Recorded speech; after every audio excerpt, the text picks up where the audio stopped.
নৃত্য প্রতিযোগিতায় যশোর জেলার শ্রেষ্ঠ নৃত্যশিল্পী হিসেবে মঞ্চমুকুল পুরস্কার পেয়েছে প্রত্যুষা ঘোষ স্নেহা।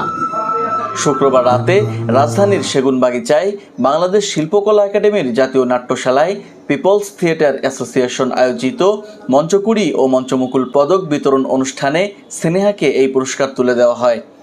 পুরস্কার তুলে দেন বাংলাদেশ শিল্পকলা একাডেমির মহাপরিচালক লিয়াকত আলী লাকি। এছাড়াও অনুষ্ঠানে ৬৪ জেলার ৩৯০ জন ক্ষুদে শিল্পীকে মঞ্চকুড়ি ও মঞ্চমুকুল পদক দেওয়া হয়েছে।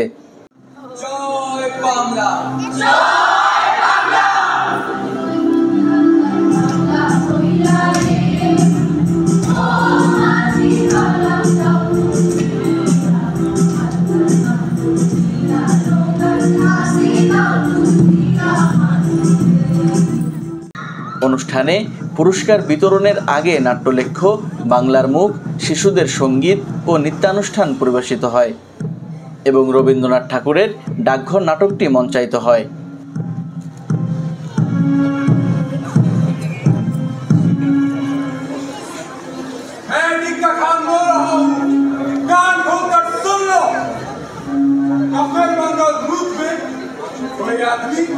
और मकान नहीं चाहिए, सिर्फ जमीन चाहिए, जमीन।